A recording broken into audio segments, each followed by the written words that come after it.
पुणे महापालिकेच्या घनकचरा विभागाच्या टेंडर प्रक्रियेमध्ये भ्रष्टाचार झाल्याचा आरोप पुण्यातील काही लोकप्रतिनिधींनी केलेला आहे। त्या संदर्भातले पुरावे देखील पुणे महानगरपालिकेचे आयुक्त राजेंद्र भोसले यांच्याकडे सादर करण्यात आलेले आहेत। नेमका हा भ्रष्टाचार काय आहे किंवा या टेंडर प्रक्रियेमध्ये नेमका काय घोळ आहे तो आपण त्यांच्याकडनं जाणून घेऊयात। उज्ज्वल केसकर आता आपल्या सोबत आहे। उज्ज्वल, काय नेमका हा सगळा प्रकार काय आहे? टेंडर प्रक्रियेवरती तुम्ही जो काही आक्षेप नोंदवलेला आहे तो नेमका काय? हा घोटाळा आहे, मोठा घोटाळा आहे। ठराविक कंत्राटदार डोळ्यासमोर ठेवून सेंट्रल व्हिजिलन्स कमिशनच्या ज्या गाईडलाईन्स आहेत की ट्रान्सपरंट टेंडर व्हायला पाहिजे, त्याच्याकडे पूर्णपणे दुर्लक्ष करून आपल्या सोयीच्या माणसांना आणि गतवर्षीपेक्षा माणसांची संख्या वाढली नाही, कामाचं क्षेत्रफळ वाढलं नाही, उलट 2 गावं कमी झाली तरी देखील 10 कोटींनी रक्कम वाढवली। आणि सगळ्यात महत्त्वाची आणि आश्चर्याची गोष्ट, जगातलं हे पहिलं टेंडर असं असेल की ज्या टेंडरच्या अटी शर्तीमध्ये त्यांनी असं सांगितलं की तुम्हाला ॲट पार टेंडर भरावं लागेल किंवा अबाऊ भरावं लागेल, पण तुम्हाला बिलो टेंडर भरता येणार नाही। मला असं वाटतं की ही अटच हा मोठा घोटाळा आहे। आणि विशिष्ट 14 क्षेत्रीय कार्यालयात विशिष्ट 6-7 लोकांना एकत्र करून आणि त्यांनी एकमेकांना सोयीस्कर टेंडर भरून ही प्रक्रिया केलेली आहे। ही पूर्णपणे सामान्य पुणेकर ज्याच्याकडे अजून प्रॉपर्टीची बिलं देखील पोचली नाहीत, तो पुणेकर आपणहून जे 239-50 कोटी रुपये त्यांनी भरलेत त्याच्यावरचा हा अन्याय आहे।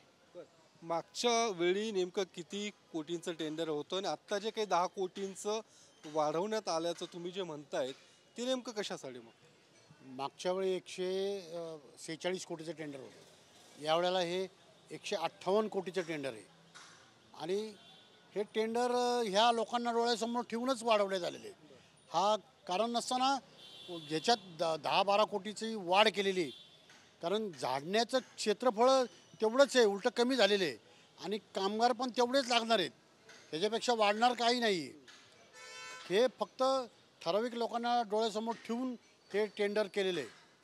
ज्या लोक घेणार आहे की जे संस्था घेणार त्यांना डोळ्यासमोर ठेवून अशा पद्धतीचं हे केलं? हो, अशा पद्धतीनेच केलेलं आहे। मग याच्यामध्ये महापालिकेचे अधिकारी किंवा हे काही साखळी आहे काय सगळं याच्यामध्ये? 100% साखळी आहे।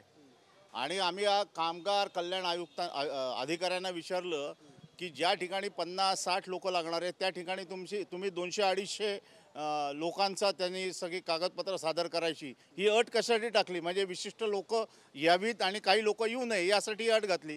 तेव्हा त्यांनी आम्हाला असं सांगितलं की घनकचरा व्यवस्थापनाचे जे उपायुक्त आहेत संदीप कदम, हे यासाठी आग्रही होते। आता ते का आग्रही होते याच्यामध्ये विचार करण्याचा आणि संशोधनाचा विषय।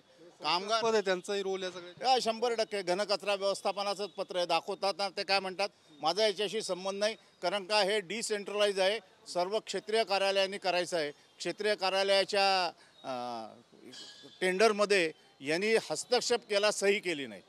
मग हे जे काही एवढं सगळं तुम्ही जे काही कागदपत्र बाहेर काढली किंवा या सगळ्या बाबतीत तुम्ही जो काही आक्षेप नोंदवत आहेत, पालिकेच्या काही वरिष्ठ म्हणजे आयुक्तांशी किंवा राज्य सरकारशी याच्या संदर्भातला काही पाठपुरावा तुम्ही केला आहे का?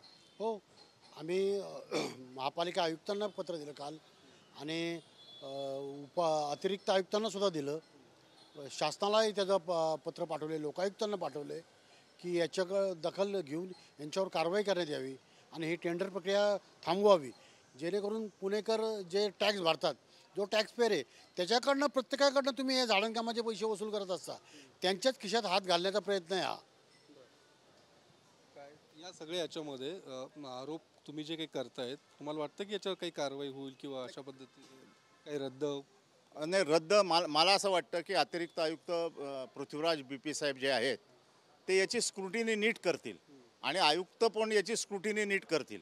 हा खालच्या अधिकाऱ्यांचा चाललेला खेळ आहे, ते टेंडरवाले, कंत्राटदार आणि खालचे अधिकारी हा मिळून हा सगळा खेळ करतायत। आता आयुक्तांची बदली आहे, निवृत्ती आहे, त्यामुळे घाईघाई गडबडीमध्ये आयुक्तांच्या समोर विषय नेण्यासाठी आणि तो मान्य करून घेण्यासाठी खालचे अधिकारी प्रयत्न करत आहे. आम्ही आयुक्तांना सांगितलं आहे की तुमच्या हाताखालचे अधिकारी यामध्ये संशयास्पद वागत आहेत, याची स्क्रुटिनी करा. आमची BP पृथ्वीराज साहेबांना विनंती आहे की तुम्ही याची स्क्रुटिनी करा आणि नाही केलं, रेटलं आम्ही करणारच अशी जर भूमिका घनकचरा व्यवस्थापनाची असेल तर राज्य सरकार आहे, हायकोर्ट आहे, लोकायुक्त आहे, सेंट्रल व्हिजिलन्स कमिशन आहे, सगळ्यांकडे जाण्याचे आमचे पर्याय उपलब्ध आहेत.